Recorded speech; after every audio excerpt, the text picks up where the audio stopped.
জনতা party শুধু আজকে নয়, গোটা ভারতবর্ষের নিরিখে বলুন, পশ্চিমবঙ্গের নিরিখে বলুন, যখন যেখানে মানবতার উপর অত্যাচার হয়েছে, গণতন্ত্রের উপরে আঘাত এসেছে, বিশেষ করে মহিলা, নারী শক্তি এবং তফসিলি জাতি, উপজাতি, শিশু, মাইনরিটি এদের উপরে যখন অত্যাচার হয়েছে, তখনই ভারতীয় জনতা পার্টি ঘরে বসে থাকেনি, রাস্তায় নেমেছে।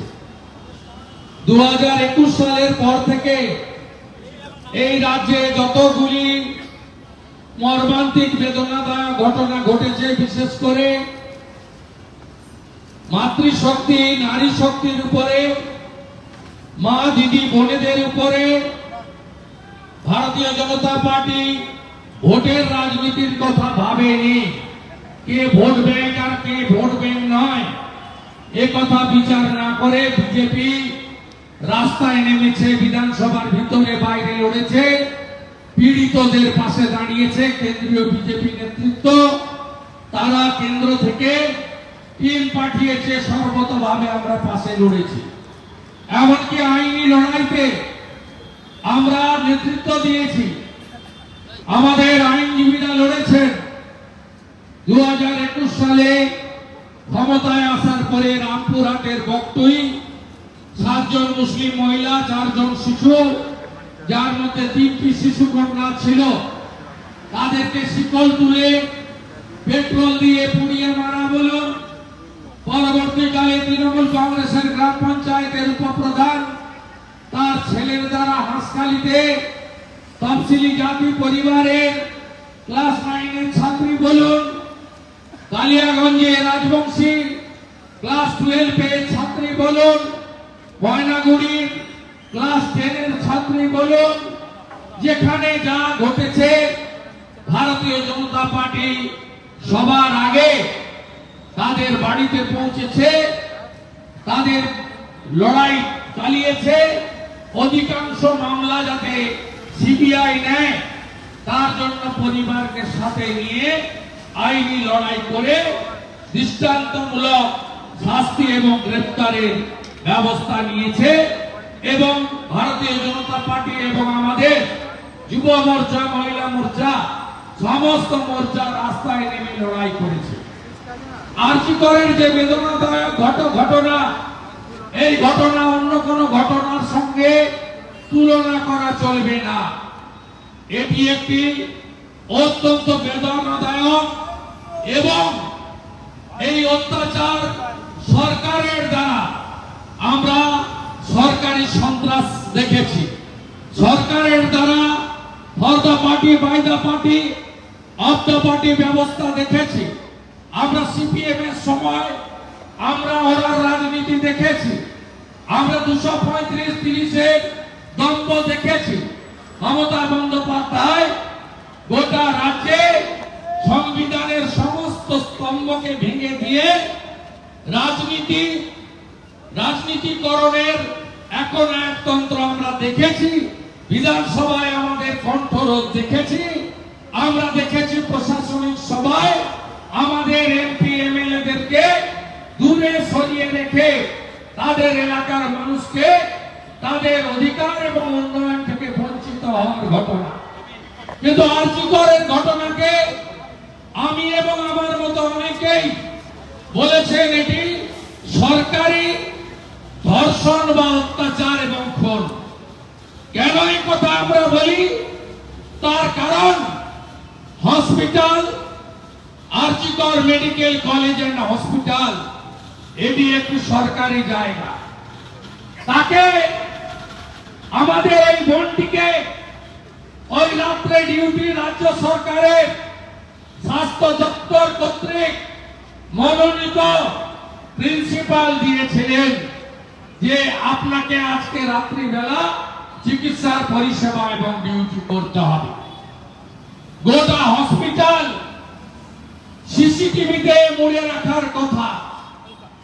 হসপিটালের নিরাপত্তার দায়িত্ব আজকে নয়, হসপিটালগুলিতে supreme court, high court medical council of India, Bharat সরকারের হেলথ এবং ফ্যামিলি ওয়েলফেয়ার ডিপার্টমেন্ট, তারা যে এসওপি স্ট্যান্ডার্ড অপারেটিং প্রসিডিওর দিয়ে রেখেছে, তাতে হসপিটালে মেডিকেল কলেজের নিরাপত্তার পূর্ণ দায়িত্ব স্থানীয় প্রশাসন অর্থাৎ পুলিশের এবং রাজ্য সরকারের।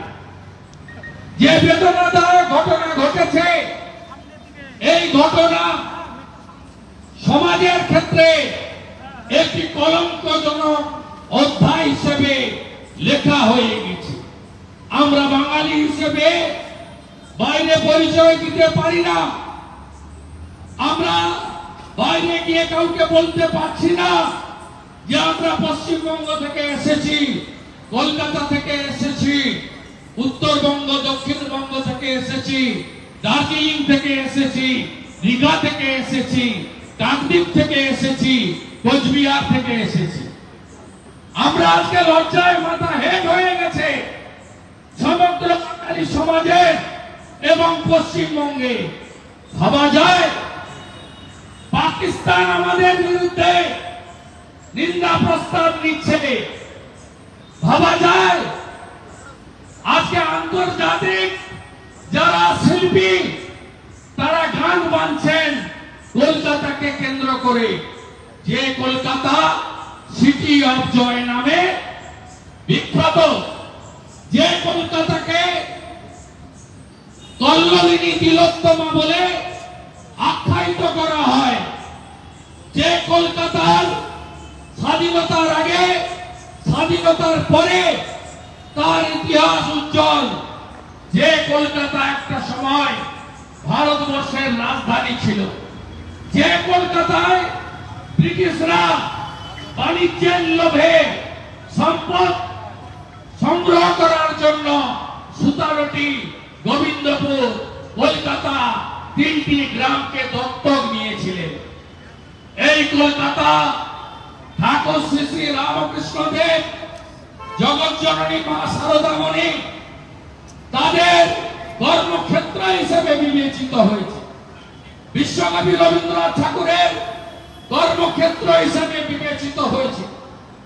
এই কলকাতাতে নেতাজি সুভাষচন্দ্র বসু থেকে ডক্টর শ্যামাপ্রসাদ মুখার্জি তাদের কর্মক্ষেত্র হিসেবে বিবেচিত হয়েছে।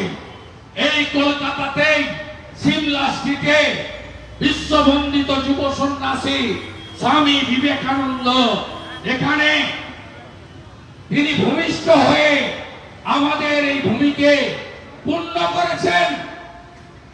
আজকে কোন জায়গায় নিয়ে গেল কলকাতাকে আপনারা নিজেরা ভেবে দেখুন। ভারতীয় জনতা পার্টি চিকিৎসক, চিকিৎসা কর্মী, ডাক্তারি পড়ুয়া এবং বিভিন্ন সমাজ সচেতন যারা আন্দোলন করছেন তাদের আন্দোলনকে প্রথম থেকে সমর্থন জানিয়েছে।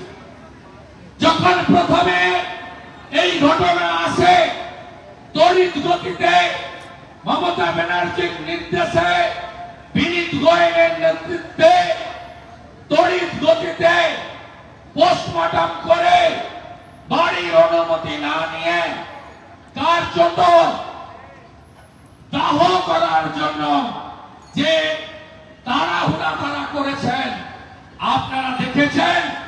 সেদিনও গাড়ির সামনে দাঁড়িয়ে ভারতীয় জনতা পার্টির তিনজন বরিষ্ঠ নেতা নেত্রী লড়াই করেছেন, শ্রীমতী অগ্নিমিত্রা পাল, শ্রী সজল ঘোষ এবং কৌস্তব বাগচি। আমি কৌস্তব বাগচির মোবাইল ফোন থেকে আমাদের অত্যাচারিতা বোনের বাবার সঙ্গে কথা বলেছি। তিনি প্রথমেই আমাকে বললেন, আমি চাইছি না এত তাড়াহুড়া করে পোস্টমর্টম করাতে, আমি চাইছি দ্বিতীয়বার পোস্টমর্টম হোক, নিরপেক্ষ জায়গায় হোক। তিনি বলার পরে বলছেন, শুভেন্দু বাবু আই এম ইন প্রেসার, আমার সামনে আমার মেয়ের দেহ টানতে টানতে কলকাতা পুলিশের মমতার ওই পান্ডারা গুন্ডারা উর্দি পরে টেনে হিচড়ে নিয়ে চলে গেল ভারতীয় সংস্কৃতি সনাতন সংস্কৃতিতে